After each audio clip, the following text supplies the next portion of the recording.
I'm Carla Nell, President and CEO of the Burlington Chamber of Commerce, and I'm delighted to welcome all of you to the second episode of Eye on the Economy. We're joined this morning by the Realtors Association of Hamilton-Burlington. Thank you so much for sponsoring, for hosting, and for organizing a panel of subject matter experts to speak to us today about the latest trends affecting both commercial as well as residential real estate markets. Certainly the COVID-19 pandemic has had very profound impacts on business, on our economy, and undoubtedly the real estate market in a variety of sectors across the province, as well as across the country and around the globe, is being similarly impacted. So we're delighted to have you joining us this morning to share your insights. For those who are participating, we do have 4 subject matter experts that are joining us. And so I'm going to ask the presenters to introduce themselves. We'll begin with Kathy, then Donna, then Bob and Nicholas, who are going to share with us a bit about their background, the brain trust that we've assembled today. After that, Kathy is going to take us through a brief presentation, and then we'll have an opportunity for all of you on the line to pose questions. You can submit them either using the chat function or the raise hand function. I'll be moderating. And throughout this morning's session, because we do want this to be interactive, we want to have a great conversation and discussion, I'd ask you to keep your cameras on, but your microphones on mute unless you're speaking, to minimize any background noise. So without further ado, I'm going to ask Kathy to kick us off, and we'll begin with our introductions, and then we're looking forward to seeing your presentation this morning. Thank you so much. Thank you, Carla. I'm, as you mentioned, I'm Kathy Delanebbia. I'm the current president of the Realtors Association of Hamilton-Burlington. I've got about 23 years in the industry, not consecutively. I was licensed originally in 1985. I took some time off to raise my family, and I've been back since 2004 and thoroughly love what I do. Thank you. And Donna, would you like to introduce yourself, please? Thank you, Carla. I'm Donna Bacher. I'm a broker owner of a small boutique brokerage in Hamilton, Pure Realty Brokerage. I've been selling for 38 years and have been involved in small business brokerages for about half of that length of time. And I sell mainly residential in both the Hamilton, Burlington, and area market. And I also do about 5% of my business is with small commercial tenancies or small cap buildings. And I love what I do too. Thanks, Donna. Thanks for joining us today. Bob? Morning. Thank you for the invitation. I'm the broker owner of Apex Results Realty with offices in Burlington and Hamilton. I have been licensed since 1988, working full-time in real estate. I specialize in residential, but also do commercial and investment. Client wealth building is a special area of interest. And I had the privilege of serving our members last year as their president on the real estate board. So nice to be here today. Thank you. Good morning and welcome. And Nicholas? Good morning. Thanks for having us today. I'm a director of the Realtors Association of Hamilton-Burlington and also involved at the provincial level at the Ontario Real Estate Association on the commercial committee. And I'm one of the co-owners of Royal LePage Macro Realty in Hamilton, and we service the whole Hamilton, Burlington, and surrounding areas. And I'm a Burlington resident also. I primarily specialize in commercial investment properties and also development land. Thanks for having us. Thank you. Great to see you again. So Kathy, we're excited to hear your presentation this morning, and then we can have a great conversation and discussion so that we learn about all we need to know about what's happening in residential and commercial markets today. Well, thank you again, Carla, for having us. We very much appreciate the opportunity to speak on the market and all things that are real estate. We'll first take a look at the current Burlington residential market. For September, as we have with the past few months, we've seen experienced record activity, specifically a 48% increase in sales. New listings were up 18%, having picked up from the peak of the first wave of the pandemic. However, that's not enough, as we see a decrease in the number of active listings recorded at the end of the month, down 25% when compared to last year. This is what is driving the average price up, which experienced an 18% increase over last year. And if we look at the median price, we can see that it is fairly representative. This is the map of Burlington with the September 2020 market activity. As we can see, the areas with the highest average prices are along the waterfront, where the property types are in demand, and there's a lot of gentrification and rebuilding of properties. We also have Area 38, which is north of Highway 5. This area is primarily farm properties and land, which can have a higher price tag. No areas in Burlington have an average price lower than $800,000. Burlington is a very in-demand community with its proximity to the GTA, commuter transit, the lake, various restaurants and trails. We're very proud that Burlington was named the #1 community in Canada in which to live last year. This graph represents the Burlington residential market on a monthly basis over 2020. As we can see, the market started out strong at the beginning of the year when it is typically slower. It took a dip when COVID-19 infiltrated our communities, and then grew in activity and average price once the province began to reopen and consumer confidence returned. We did see a dip in the August market, but that's fairly typical in a regular year cycle. Spring and fall are the busiest, with summer, particularly July and more so August, and the winter tending to be slower. September, as you can see, has experienced increases in average price, number of sales, and new listings. However, we have to remember that the number of active sales remaining at the end of each month is still lower than we would normally see, and that is driving the average price up. Here we have the month-over-month market for 2019 and 2020 for comparison. 2019 was fairly typical with lower winter and summer activity and increased activity in spring and fall. The first few months of 2020 saw heightened activity, and that was reminiscent of 2016 when the market was very, very busy. So let's take a look at the three main types of properties to see their activity and trends in 2020 on a monthly basis. First, we have single detached homes in Burlington. This type has the highest activity and highest average price, and therefore sets the trends for the overall Burlington market. At the beginning of the year, we can see that the number of active listings was much higher when compared to the number of sales. As we can see for September, they are now on par, which is driving the average price slightly higher. Single detached homes are the most in-demand property type, and we've seen an increase since the onset of COVID-19 as more buyers are looking for indoor and outdoor space. Here we have the townhouse market in Burlington for 2020. The average price trend is quite interesting because it peaked in February and then declined until May, whereby the single detached properties started regaining in April. We do see quite a jump from May to June, and then it remains steady over the summer.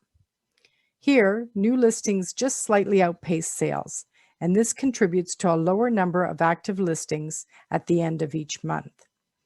This is a popular type of property for first-time home buyers, as well as those who are downsizing due to the attractive price point. With a lower level of inventory and multiple demographics vying to buy, it equals less choice for buyers, but a better market for sellers. As a result, we may see the average price increase more in the coming months, depending, of course, on what happens with COVID-19. Lastly, we have apartment-style properties.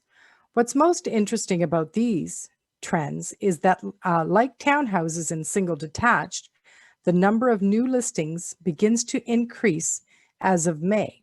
However, here the number of sales does not keep pace, as it does at the beginning of the year.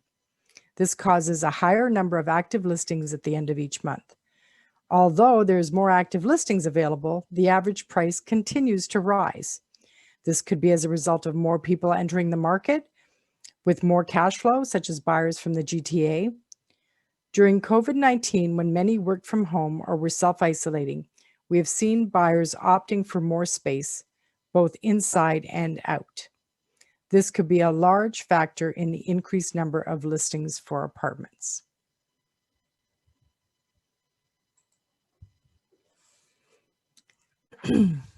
If we break the overall Burlington data down on a week-by-week basis, focusing on the time during the pandemic, we can see some interesting trends. Overall, average price held fairly steady after a dip when the province declared a state of emergency and closed schools. Activity also dipped at the end of March and into April, but then began to rebound once the weather warmed up, case numbers began to flatten, and consumer confidence returned. This is because there continued to be a balance between buyers and sellers. In a nutshell, that is the recent Burlington residential market.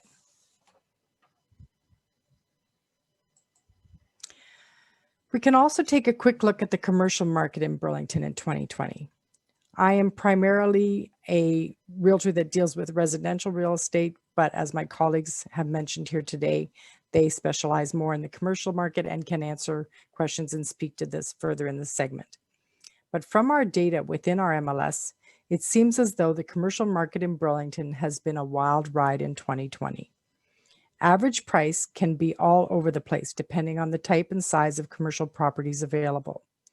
But what is very interesting is the high number of new listings for September. It could be that there were simply several properties that happened to come on the market at once, or it could also be affected by COVID-19, with some businesses closing or moving their staff to work remotely. I'm sure that my colleagues can shed more light on this. What about the future of real estate for Burlington? We typically don't like to speculate or predict on what the market will do. There's so many factors that affect it. Depending upon the second wave of COVID-19, we could see decreases in activity if things were to get worse. If Ontario and Canada continue to handle the pandemic without having to shut down, or if there's a vaccine discovered relatively soon, we could continue to see the increases in activity and average prices. Single detached homes will continue to be in demand as they offer more space inside and out. Typically, average price has doubled every 10 years within the RAHB market area, and this could continue. Now that we've gotten all the numbers out of the way, we can chat with my colleagues for what they are seeing in the market. And again, I thank you very much. Thank you, Kathy. Well, certainly some very interesting metrics that you've shared with us. And one of the things that really jumped out of the presentation for me is the startling contrast between behavior in the residential market versus the commercial market. So on one end of the spectrum, we're seeing tremendous demand, what would appear to be more limited supply. And then when we look at the commercial graph that you've just shared, we're seeing an abundance of inventory being made available, but very few sales. So I'd love to hear from the four of you about what's really driving that behavior. I mean, if you had to summarize it down into the key trends that you're experiencing, what would your answer be? Maybe start with you, Kathy, and then Nick, Bob, and Donna, if you want to jump in and opine, so that would be great. I'm going to pass this along to my colleagues that have more experience with the commercial real estate. I think Nick is a good starting point. He's our CCIM expert, and lives in Burlington. So Nick, you want to start? Yeah, thanks. No, thanks, Kathy. I think it's I think with the commercial side of things and with the businesses, there has been some relief for some of the smaller businesses, and a lot of the smaller businesses are also renters. That chart that we saw there was in regards to sales of commercial properties, and there is still high demand from investors right now for commercial properties. And I think there's also a lot. Burlington has been very active and very has had a lot of high demand for investors for a long period of time already. So there isn't a lot of turnover in regards to commercial properties in Burlington. So I think at the moment right now, because of the uncertainty of what's going on in the world right now, I think a lot of people are sort of staying put and sort of, let's see what happens next year. And then maybe they'll make some changes and things like that. And then at the same time too, there's been some good growth over the last few years, bringing some new employment, new companies into Burlington too. So a lot of the space has been taken up. Bob, maybe you've got some further commentary to this. Yeah, commercial does remain very, very strong in Burlington. I was involved in just last week in 2 competitive offers on commercial properties. So even there, there's a high degree of interest. In terms of the September numbers, I believe that the increase in listings is because one new development had listed each of their units independently rather than as a group, and on Laurentian Drive actually, and that greatly enhanced the active number of listings, although those were all in fact on the market previously. So the unbalance there is not quite what the line would show. Yeah, I'd have to agree with Bob on that. Sorry, I'd have to agree with Bob on that one. I mean, with the number of sales of commercial versus the number of sales of residential, because the numbers are so much lower on the commercial side of things, the numbers on the charts are skewed a little bit, or can get affected a lot easier in regards to pricing and inventory. And even as a snapshot of 1 month, it's not something that you can call a trend. So on the commercial side, so we've talked a bit about the inventory that's for sale and sales activity. What about the commercial rental market? What can you share with us about what you're observing happening within that space? Because we're hearing a lot about the work from home trend, and that becoming more and more this isn't just transition, it's becoming more of a permanent model. And we're hearing about businesses now and employees who are strongly articulating a preference to remain in some way into the future in a hybrid of in-office work from home. How is that going to influence the rental market? We're hearing about businesses wanting to downsize space, or perhaps what you're seeing is that with social distancing now being a requirement, do people need more space? I think you see it on both ends. We had an interesting situation. We had some small office space, basically an office in a shared building. And we had a lot of interest from people who had been working at home and simply couldn't be productive because they had young children at home, especially when they were having to do schooling at the same time. And they said, I just need to get away from home. One in particular actually walks to their new office, but they need to have that independent space. That's only one situation, but the dynamics of everything have changed. Whether that will hold in the long term is hard to say, but people are looking at what the requirements are and how best to meet those. I think Nick can speak better to larger and medium-sized businesses. Yeah, some of the clients and some other business owners I've spoken to, I mean, there's two sides of it. I mean, some are saying we're keeping the space we have, but reconfiguring it into sort of more smaller team rooms where they can come in then once or twice a week, sit down with their 5 or 6 people on their team or in their department, have a little powwow and a discussion, and then they're basically working from home the rest of the time. So they're really saying we're not really downsizing space, we're not increasing space, we're just taking our space and reconfiguring it and using it differently. And then you have other businesses though that are able to completely sort of say, look, we're downsizing our space because our people are able to work from home. And I think it depends on the industry, right? Like sort of tech companies and things like that, it's a lot easier to work from home and independently, where there's other industries out there where there has to be a little more collaboration and things. So I think it really depends on the specific industry. And I think there's also a lot of businesses though that are still holding off just to sort of see, like they understand there is a new trend in the workforce in regards to how businesses are dealing with their employees and where they're working and things, but at the same time, it's still very new.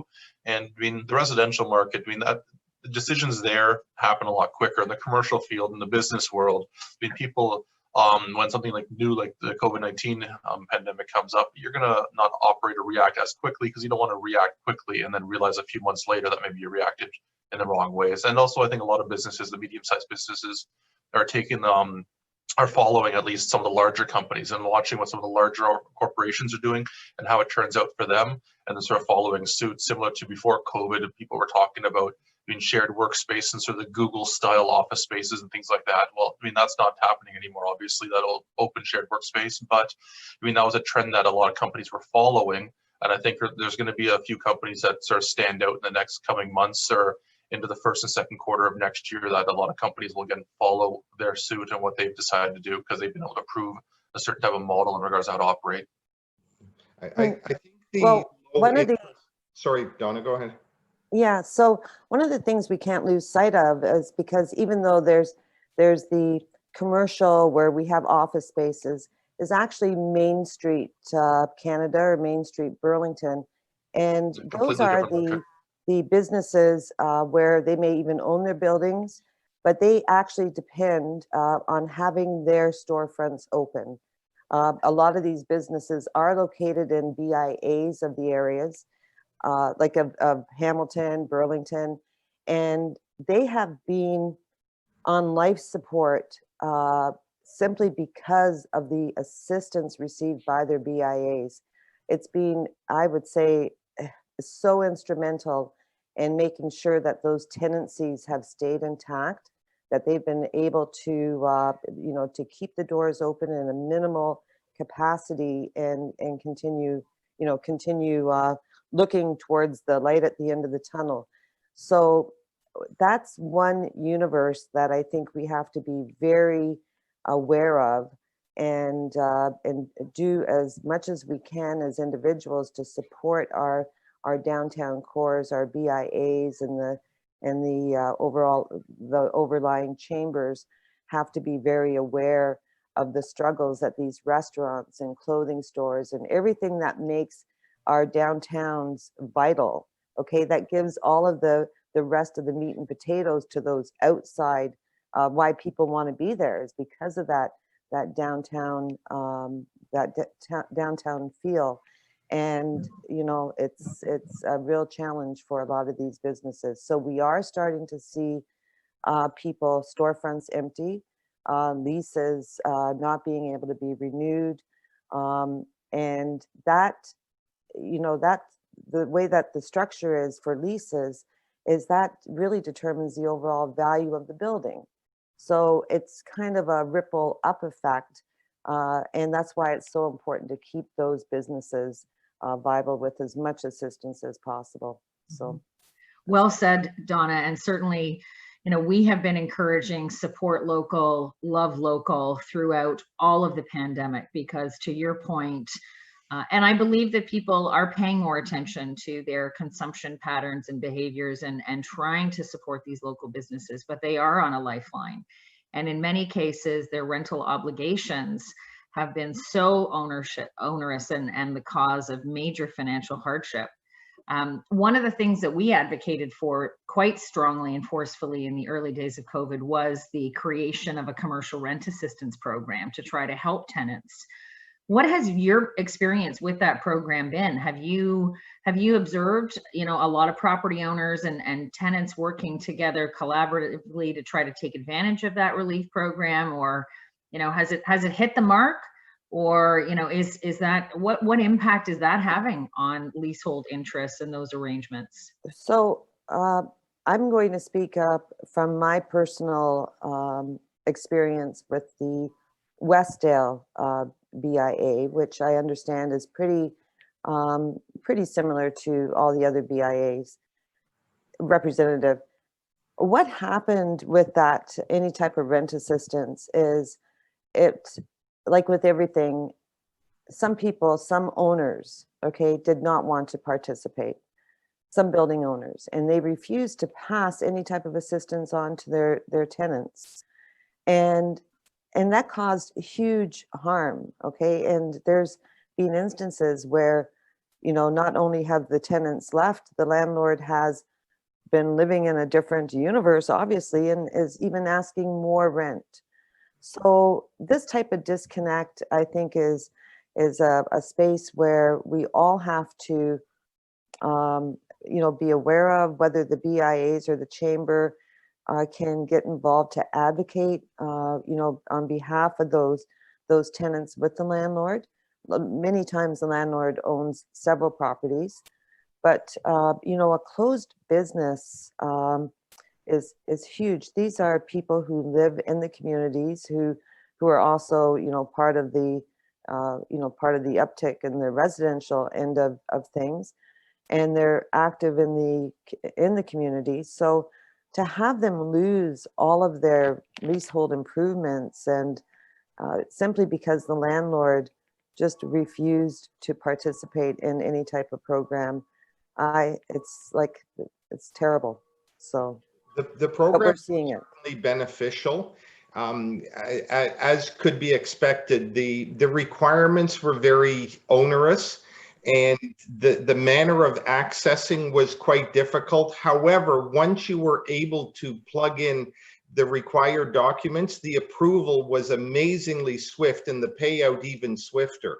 So there were some pleasant surprises there, and people who did choose to avail themselves of it. Dawn is correct, though, that some landlords simply couldn't or refused to do it because it was so difficult. And in some cases, it was simply because they didn't even understand whether they were eligible or not, because with different levels of ownerships or subtenancies, where you own the property but not the business, or you happen to own the building as well and are renting, it was so many levels of complication that people just shied away. And then once it got rolling, those who did apply, there was certainly a benefit there, but I understand the uptake numbers were far less than had been anticipated. Yeah, I had a similar experience with working with some of my investor clients. I mean, some of my larger investor clients are a little more sort of professional investors, professional landlords.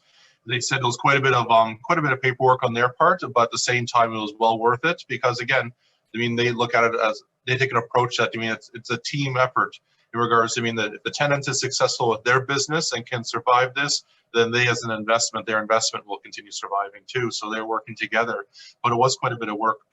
I think, as to Bob's point, some of the landlords, maybe some of the smaller landlords, or the people who only had one or two small little units that they owned and rented out, they just didn't have the wherewithal to be able to, I mean, figure out what they had to do and go through it, or didn't have the willingness either, because maybe they're having some other things going on in their own lives, right? Maybe their own personal jobs were on the line and things like that too, so they're more focused on that than worrying about their investment right during the moment. Because again, this is all new for everyone.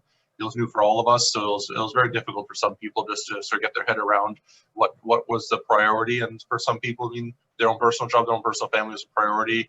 And then number two, number three on the list was their small little investment in dealing with their tenants there. The professional landlords, though, I think a lot of them did step up because they realized that, I mean, if the tenants don't survive, their property values are going to drop, and their own income and their own revenues are going to drop. So they work together. Well, thanks for those observations. And, you know, thank you for highlighting the complexity as well as the diversity within the commercial space, because, you know, we talk about commercial, but to your point, you know, there's quite a range in terms of size, sophistication, complexity of both investors, owners, as well as tenants within those various spaces. So yeah, interesting to hear your insights about that.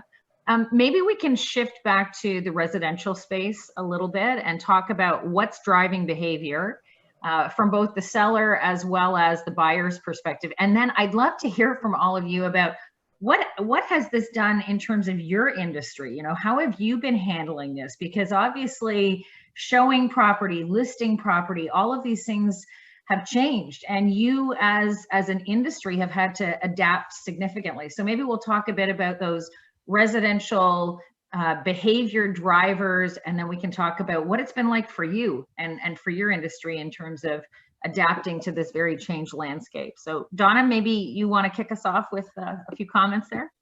Sure, thank you. I think one of the big things that's really been driving our real estate market for a long time is low inventory. And it started off in January, February. I think any realtor looking at the inventory levels could have said, boy, this is going to be a barn burner year, okay, because inventory had dropped so low. And then when COVID hit, and you know, there was this up and down. But what we're seeing now is, you know, as soon as you get at that 1 month inventory level or thereabouts, it's more or less come in, go off the market. And when every single deal is got 4 or 5 or 10 or 20 people, depending on the scale of where the price is, of people looking to buy it, you've got a market that's really on fire. So what is driving the market is a lack of supply, not being able to meet the demand. And you know, now over in the commercial or in the condo market, we've also seen the limit of travel Airbnb condos and stuff like that. So those inventory levels may be a little bit higher now.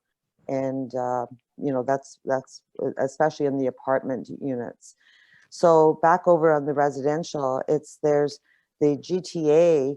It was almost like everyone just said, okay, like, let's move, right? And they just spread out. So it's, you know, the closer you are to Toronto, the more of an impact you're feeling. But this impact is being felt all through the province, Ottawa, up north, you know, but we're getting, you know, like we're kind of like the impact zone is the Burlington.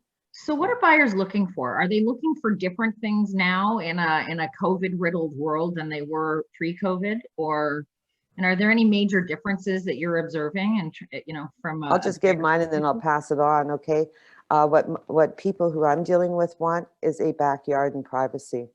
Okay. So that's what everyone, it's the same thing, a backyard and privacy. I don't know about the rest of them, but that's my take. And a spot for their Zoom meetings, okay? Like an office. So I had seen some stats from CMHC regarding different age groups. So the over 40, apparently they're going out to more rural. They want more land. They want a place to put in a garden and grow their own food and all of that. So the under 40, there's still more appeal to the urban life and having that, you know, the walkability.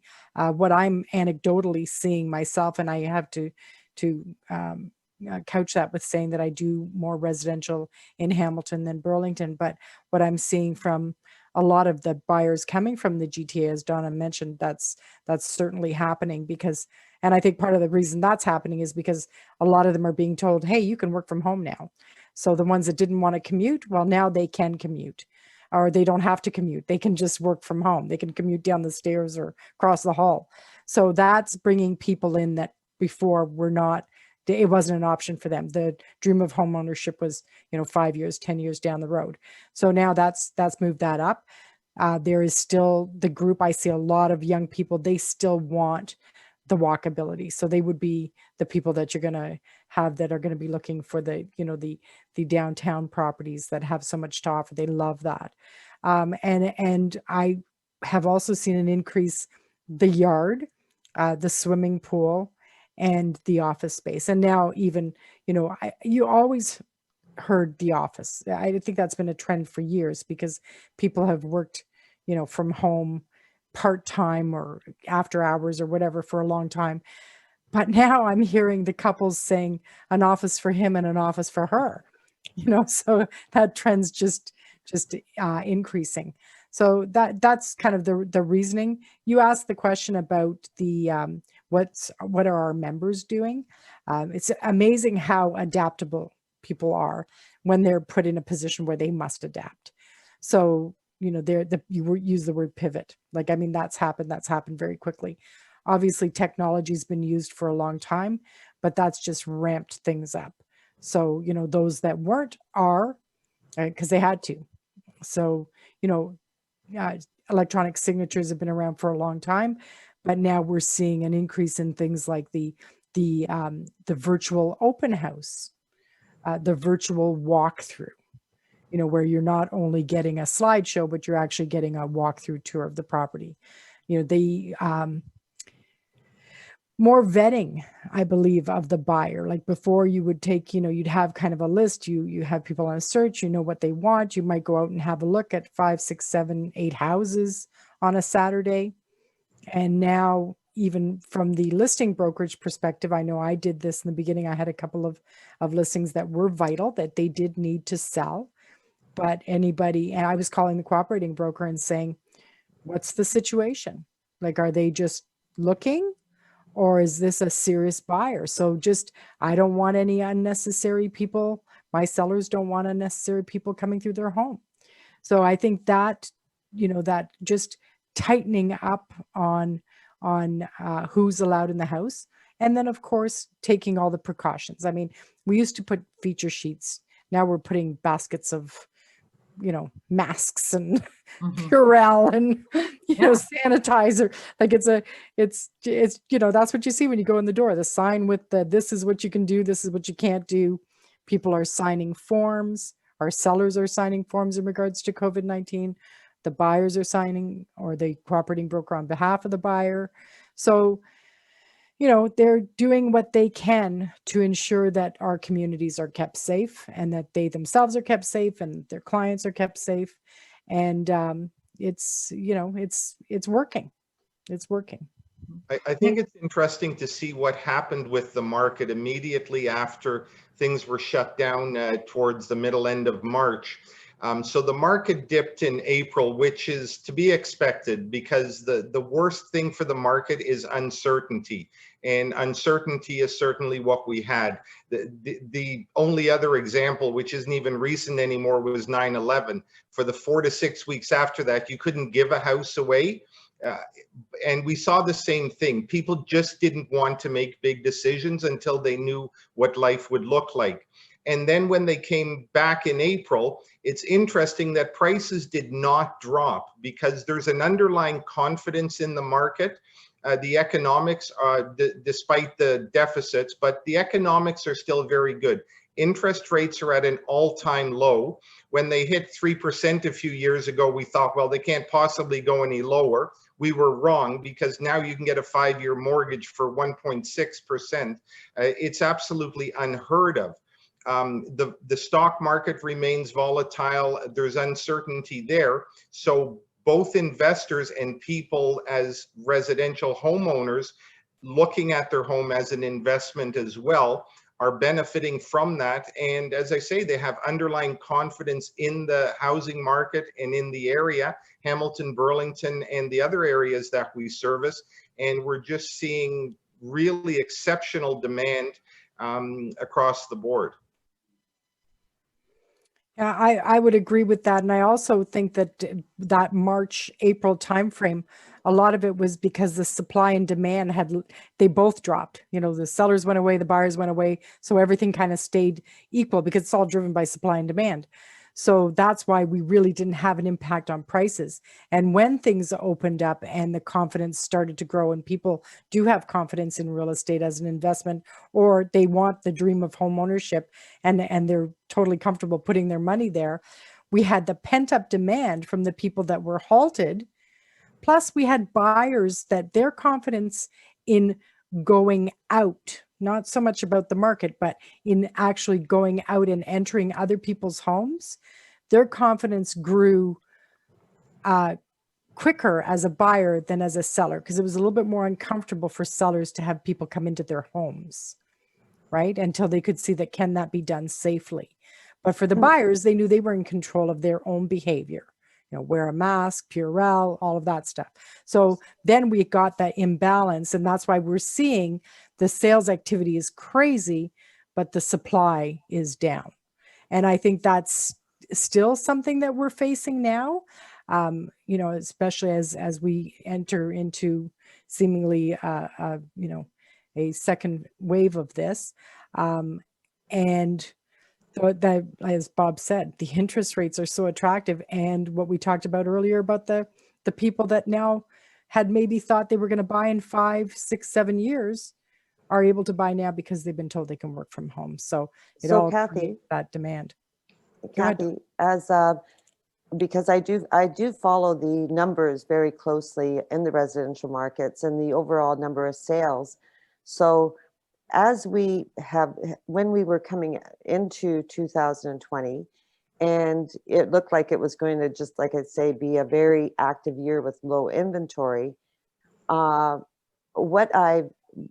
I've counted up all the sales for the year, we're back to our 2019 sales numbers, okay, plus a little bit. So we're not overly, you know, like we're not like a significant, like a crazy amount above. The biggest difference when you look at the chart is that inventory level. So the sales, the prices have definitely gone up from the beginning of the year. Sales activity, I would give it just a, you know, 1+, but the inventory is like a minus 50%. So we're at inventory levels that we should really be at in January, February of any given year. And so everyone that's watching this, go home and sell. Okay, give me a call. But you know, that's the one thing that I can't figure out why people are not moving. Is it because there's not enough new homes to sell or to purchase? Like, why are those inventory levels so low? And because the sales numbers are staying the same as what they're usually staying. Listing numbers appear to be the same or a little bit above. It's that inventory piece that just doesn't fit the puzzle. So, And you do know, you and that. do you think the inventory side, you know, is being influenced by fear of COVID, fear of having people come through a home? I mean, you've talked about how the industry has adapted and you're using a lot of additional virtual means, which, you know, I'm sure there are still some challenges with that. So maybe you can tell us a bit about that. But you know, as a potential seller, you know, what is this experience going to be like? Is there a fear of having, you know, people that are strangers coming through my home potentially that's perhaps affecting that behavior? I think some people are cautious, but realtors have been able to adapt very well and explain the situation to our clients to make sure that they have a safe environment, that we do pre-screening, that we insist anyone showing a property go through a questionnaire. I think realtors have been very good at that and explaining it to their clients. So initially, as was mentioned, I think there may have been some concern about having strangers in your home. I think that's largely dissipated. And I would say anecdotally that what's causing people to consider not listing currently is the fear or the concern that they may not be able to find a home having sold theirs. Because if you put a home on the market now and it's well priced, it will sell. There's a joke within our office that if you have a listing and it's still there after 3 weeks, it's priced wrong. There's just no question about that because everything is selling. And I think buyers are so active and there's still so much competition. Although I have to say in the last 2 weeks, that has quieted down somewhat. That could be a blip. It could be a pattern. We don't know that yet. But I would say that the largest concern, and I had someone take their home off the market because they were concerned that they wouldn't be able to get another one within the time frame. And of course, that becomes self-perpetuating because that further reduces the inventory. So it's a matter of having confidence that yes, you will be able to sell, but almost more importantly, that you will be able to buy where you want within your price range. Thank you for that. So can we talk about sort of the challenging side of using virtual means? I mean, what's the feedback you're getting? Because oftentimes people say, you know what, I have to see a property, right? So I was gonna say, yeah. I miss people. Yeah. I mean, realtors are, social animals. I mean, that's our business is meeting with people, having coffee with people, showing people houses. It's, before I was in the position I'm in now as an owner, just chatting around the office, and that joke always was, if you're in the office, you're not working. Because you're supposed to be out there hitting the pavement and growing your business and working with your clients and finding them a property or finding that your next listing and things like that. So that aspect is completely changed. So that's I think a tough part for a lot of people, especially for a lot of the veteran agents who have been running their business in a certain way and has been successful at it. They're now having to suddenly learn new tools and to completely take it a different direction. So how do you then, as an industry now, connect with those prospective sellers and those prospective buyers? Because, you know, to your point, you know, those connections that you would make every day in the community that would be integral to your success within your business, how have you managed to replace that? I think a lot of it is contact management, right? Staying in touch with your past clients, looking for referrals and things like that. And then also, I think, doing the virtual open houses and things like that, and making sure you're marketing those virtual open houses so people come online and join you for those and see those. So there's a whole bunch of different tools. There's been a lot of creativity out there in the market by a lot of different realtors. And maybe some of the other panelists here can speak to it also, because they're more involved in the residential field. So I'd love to hear more about what a virtual open house is like. So what can I expect? I haven't participated in one, but I'm quite intrigued now that you've mentioned it. Tell us, what is that experience like for someone participating?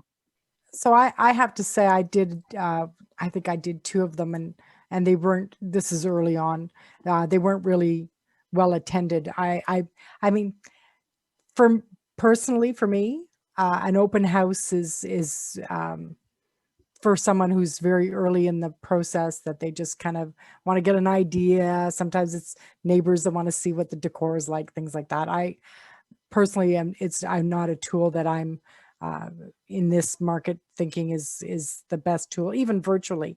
I would prefer if someone makes an appointment with me, even if they wanted to look at it virtually, because they're a little bit more comfortable starting out that way. And you can certainly do that even on an individual basis. But I think one of the things what I had mentioned before about people just kind of analyzing the properties a little bit more before they physically go in is what the trend I'm seeing. And maybe that's, that's probably realtor driven too. So everybody's going to have a little bit of a different style. I actually had one sale during this time, sight unseen. It was a couple coming from Quebec. They had been here prior to COVID. We'd gone out, we'd looked. So I had a really good idea of what they were looking for and what location-wise, what they wanted and didn't want. So when a property came up, I was able to, have them look at it virtually. They had a requirement for a 4th bedroom. And the bedroom that was in this house was very, very small, very narrow. So I had them measure it out in their home so they could know what that was going to feel like.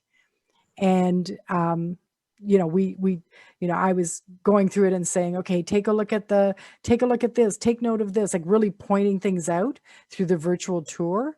And we did an offer conditional on them seeing it, and they drove in. So, those folks had somebody come into their home that had already put pen to paper. Now that's unusual. It's not going to happen every time. I don't like to buy shoes without trying them on. I mean, never mind a house, right? So that's not going to happen on a regular basis. But I think that the realtors and the clients are just being more selective on the homes that they're going to actually go into. And that's, I think, good for everybody. One of the huge jumps that we saw was in the use of 3D photography. So it forced us into, there's a few vendors of it, but overall it's photography that captures every square inch of a property. And a person, a consumer, a buyer, whoever, anyone, in the comfort of their home, they can sit there, they can measure. You can measure from one corner of the room down to the other. In small commercial spaces, a designer can figure out where, if they have franchise requirements, if everything could fit into there. All of it without even stepping foot into the unit or into the house. And even though that was there well in advance of COVID, all of a sudden it just became that became the go-to.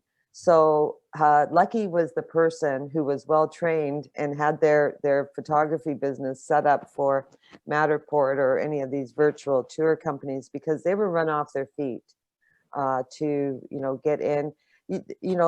I've heard that home inspectors were even using these to examine different components, because the resolution is so crazy high. It can pick up a speck of dust in the corner. So that's one thing. And I don't think that that's going away. I think the 3D virtual tour was, even though it was here, it came to the spotlight. And now that is something that consumers will be demanding of realtors is to provide that with their photo, their photo suite. So it's a great tool. So a lot of transformation happening within your industry as expert practitioners, much like so many other sectors. So it's hard to believe, but our time is actually evaporating here. It's been a really great discussion.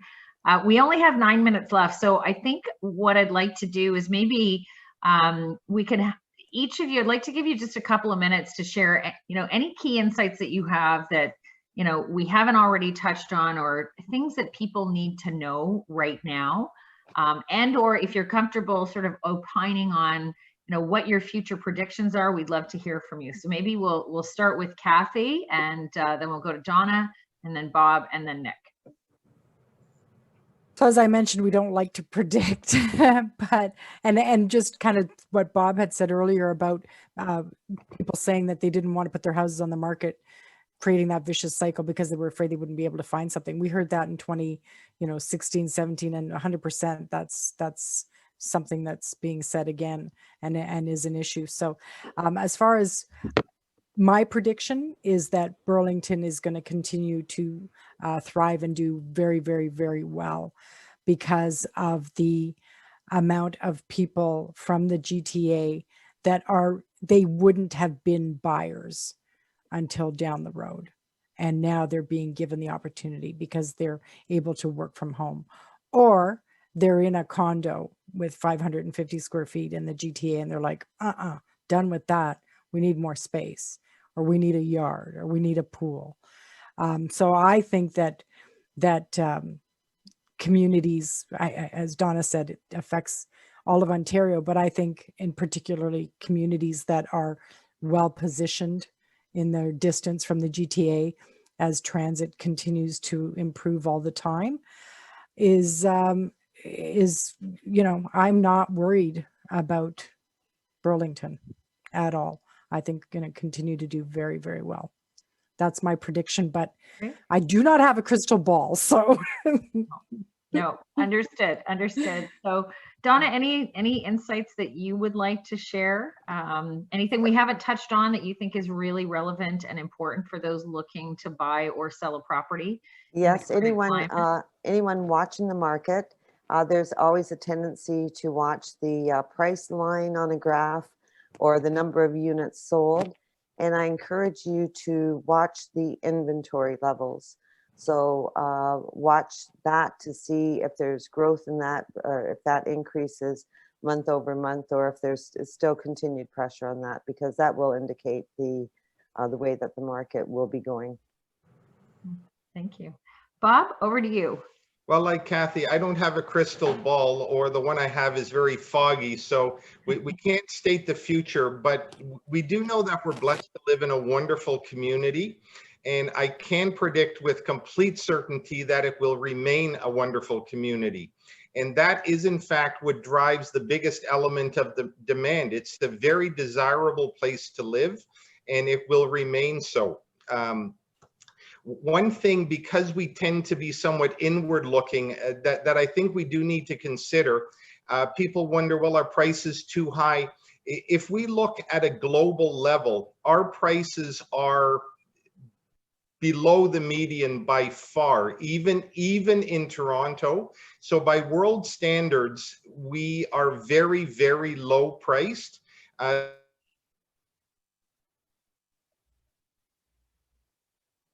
Bob, you froze on us. I think we've got a glitch there. We need the music soundtrack from Frozen. That's right.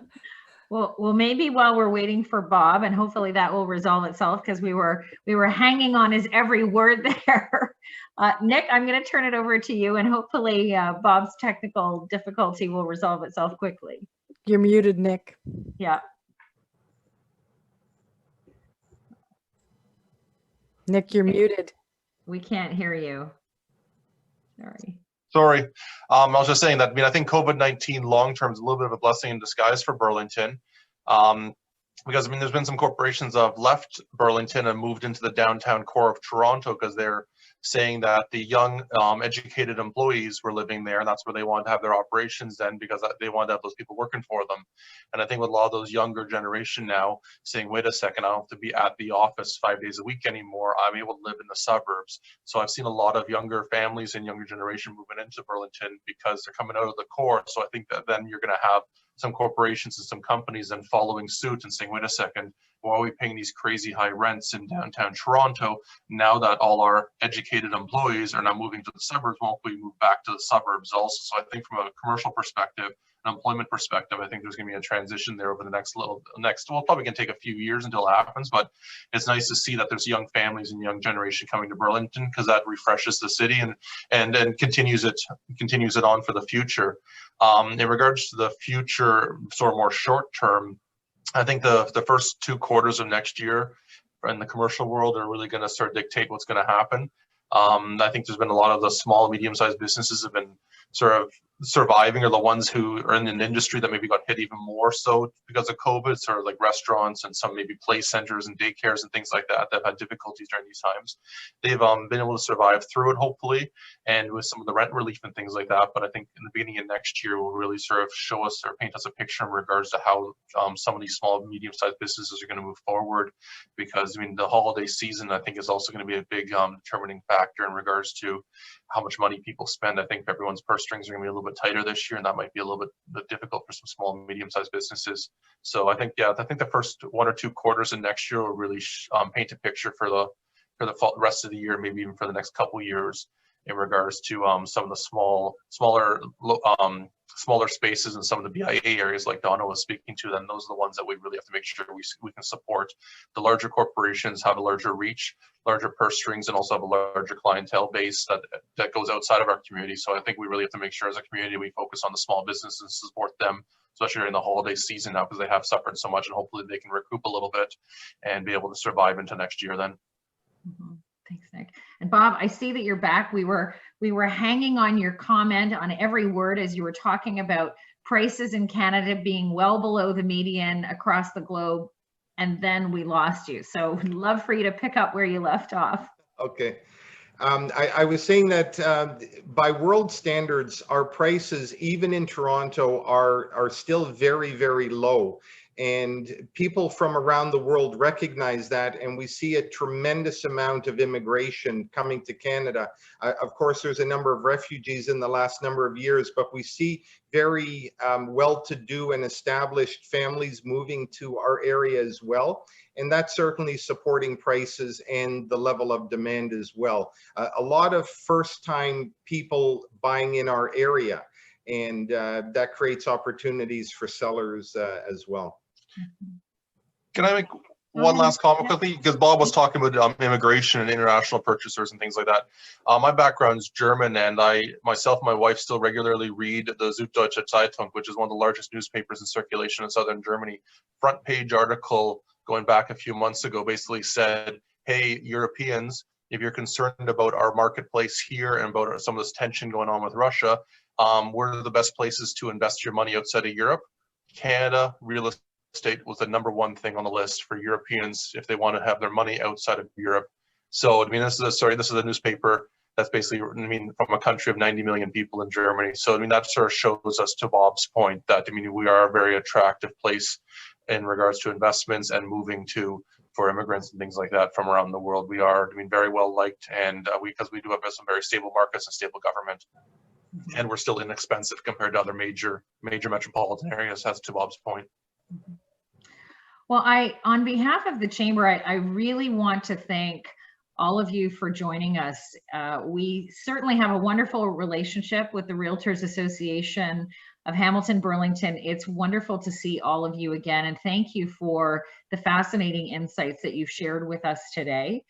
Today's episode is going to be airing on Cogeco and will also be available on the Chamber's YouTube channel. So this discussion will be made available to others who were not able to join us this morning. Sincerest thanks for all of your insight and wisdom that you've shared. Always a really interesting conversation, and we certainly could probably spend a lot more time, but we'll look forward to seeing you again in the very near future. And we do have a couple of other events coming up. On the 19th of November, we have our third episode of Eye on the Economy, focusing on core business insights and strategy. And then on the 18th of November, we also have a mental health and wellness seminar that we're hosting with a fabulous lineup of speakers. So hoping to see many of you again for both of those upcoming opportunities. And again, on behalf of the Chamber, thank you so much for joining us today. Thank you. Yes, Thank you for having us. Thank you, Carla, and thank you to all your Thank you. attendees. Yeah, thank you very much, Carla. Thank you. Have a good Bye-bye. day.